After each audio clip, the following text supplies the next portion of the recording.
Joining us this morning is Paul Quinn. Good morning, Paul. How are you doing today?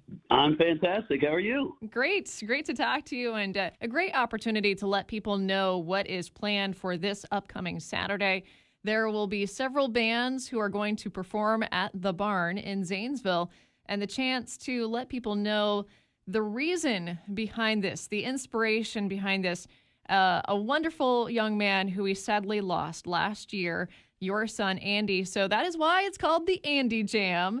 And really want to let people know, what is the motivation behind this event? Yeah, thank you for that.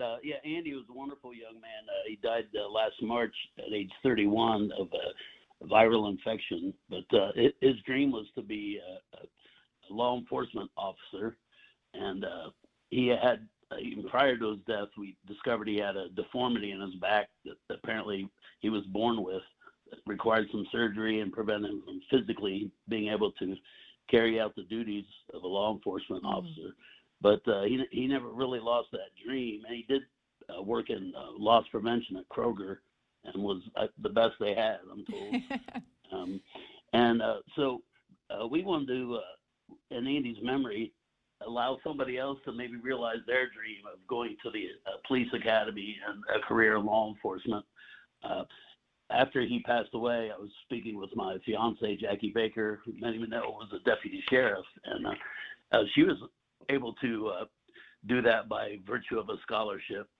And so we thought that was a really neat idea. We want to do the same thing for Andy to help carry out the dream that he had for somebody else and to honor him. He was such an awesome young man. Absolutely. He deserves to be remembered. And certainly not just by you and your family, but by so many other people that had the opportunity to meet him over the years. And you have a lot of musical people that you have connections with, and a lot of great people that are going to share their musical capabilities this Saturday. When does it all begin, and who all is performing? Yeah, it kicks off at noon at the Barn with John and Hannah Moore. Many people around here, I'm sure, are familiar with John and Hannah. They're, to me, they're the rock and roll royalty locally. They had been in HB7, a popular party band here locally that just broke up. But John and Hannah also sing as a duo, and we're pleased to have them kick off things for us at noon. And each act will play for about 90 minutes. So following John and Hannah is Woodlawn Avenue, which is a classic rock band from the Woodlawn Avenue area, not surprisingly. And followed by them, Brandon Middleton, who's lead guitar player for Old Dirty Strangers, and he'll have some friends and guests playing with him, and I might even sing a couple songs with Brandon if he'll give me the microphone for a minute. I think that might happen. And followed by Grounded, which is another classic rock band locally, and then Tonga Ra, which is a Matt Frampton-led band. So from noon to 10 p.m., we'll be rocking, and we'll be working with the Barn, of course, to ensure social distancing and people wearing masks and those sort of things. Take the necessary precautions, and of course, the Barn is very attentive to the requirements and the restrictions, and they're real good about following everything that needs to be done to keep people safe. So we're confident we can have a good crowd and still everybody be safe and have a good time. Absolutely. Now, to raise funds for this scholarship, is there a cover charge to attend this event on Saturday? Good question. No, there is no cover charge. We will be having a split the pot and some raffles and opportunities to just make donations that day, or they can certainly always be transmitted thereafter. Either I give my home address, I don't mind, or through the Mental Health and Recovery Services Board. Okay. We're always prepared for donations, and it's all over the Facebook event if people are on there. Absolutely. Yeah. A lot of people have associated your name with NAMI for a very long time here in the Muskingum County area. And NAMI is actually the fiscal agent for this scholarship fund. So people can make contributions. They can send it a couple of different ways. Obviously, indicate this is for the Andy Quinn Scholarship Fund. If people do want to submit a donation, whether it be a check to, if somebody wanted to make a check, to write a check, what would they write it to? Yeah, to NAMI 6 County, NAMI National Alliance on Mental Illness, NAMI 6 County, and just make a note that it's for the Andy Scholarship. Okay, and great opportunity for people to submit that. And where can they send those to? Well, probably just about anywhere. Like I say, the Mental Health and Recovery Services Board, I don't have that address right in front of me, however, Coal Run Road, I know.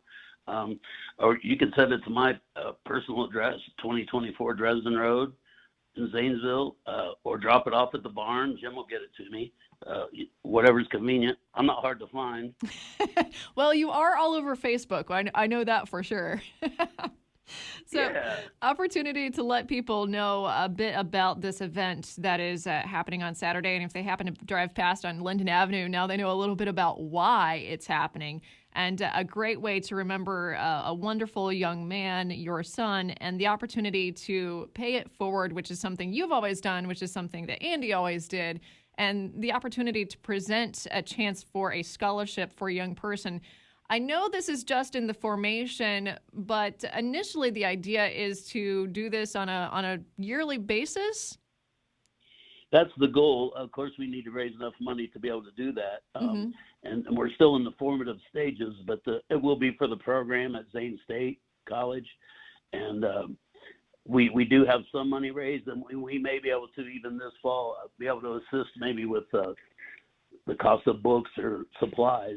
Excellent. Hopefully, we will eventually have enough money that we can pay the full tuition for selected individuals to attend the academy there. All right. And of course, as this particular scholarship is actually solidified and the details are figured out ongoing, the opportunity to share that information right here on the radio as well, to let people know a little bit more about it, and the application process of it too for those who would like to be recipients of the scholarship. A great way to remember your son and to also keep his memory with us, as well as an inspiration, and a great chance to celebrate with music, which we all know Andy loved as well. Yeah, if you're born with the name Quinn around here, music is in your blood, and he certainly had it. In fact, when he was still only, I think, a little bit more, about a year old, I got video of him playing a little toy plastic guitar and just belting out some song. He couldn't really talk yet, but he was singing his heart out. It was on America's Funniest Home Videos. Was it really? When he was 2.5, we got up at my brother's wedding reception, and Andy had the lead vocal to sing the cover of the Rolling Stones that he had learned from me, and brought the house down. So later he became a very popular karaoke singer and was a DJ, and so he's definitely had the music bug like most of us Quins do.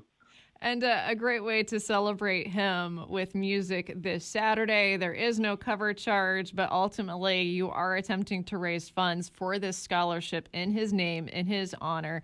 The fun begins at noon on Saturday at the barn on Linden Avenue in Zanesville. Paul Quinn, thank you very much for taking a few minutes to talk to us today, telling us more of the details about this, and thank you for setting up this scholarship for someone here in our community to benefit from. Yeah, our pleasure, and it fits what NAMI does in terms of educating our law enforcement professionals as to how to interact with persons with mental illness and addiction. So it brings all these different things together that Andy was passionate about, so we're pleased. Thank you again, and certainly a great way to help remember him, as well as bring attention, as you mentioned, to all of these different things that were so important to him and to all of us, and a very, very valuable opportunity to remind people about the importance of the awareness of mental illness as well. And of course, anybody knows you, they know they can ask you any question at any time, and you'll be happy to talk to them about it. I get approached everywhere, anytime, and that's fine. No one's normal, I say. We're all a little bit crazy. And the opportunity to talk and make yourself available, I know a lot of people certainly have benefited from that chance over the years. So again, thank you so much for all the great things that you're doing here in our community. Thanks, Paul. Well, thank you. Hope to see you Saturday.